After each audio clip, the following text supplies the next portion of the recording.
صار قول الرب إلى يونان: اذهب إلى نينوى والمدينة العظيمة ونادي عليها، لأنه قد صعد شرهم أمامي. الله الذي حن قلبه على نينوى لكي يخلصها، وأرسل يونان لخلاصها. الدعوة في ظاهرها: نادي عليها بالهلاك، لأن شرهم صعد أمامي. ربنا بيقول له: نادي عليهم بالهلاك،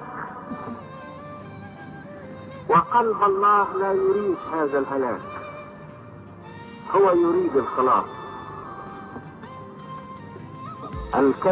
الكلمة في ظاهرها هلاك، وفي أعماقها حب لا مثيل له.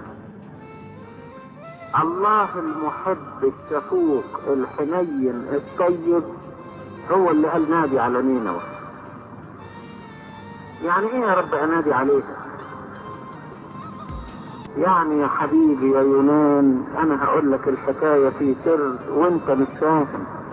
انت مش فاهم. يعني ايه مش فاهم؟ يعني اهل نينوى دول ما يجوش غير بألم شديد على وشهم، خبطة نظيفة تفوقهم. فانا بقول لك اخبطهم، مش عشان يموتوا، لا، عشان يفوقوا.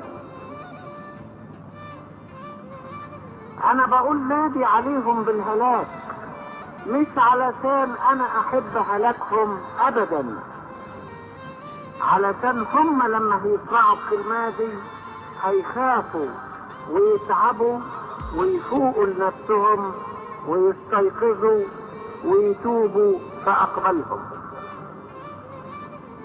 انا لا اريد هلاكهم، انا اريد خلاصهم.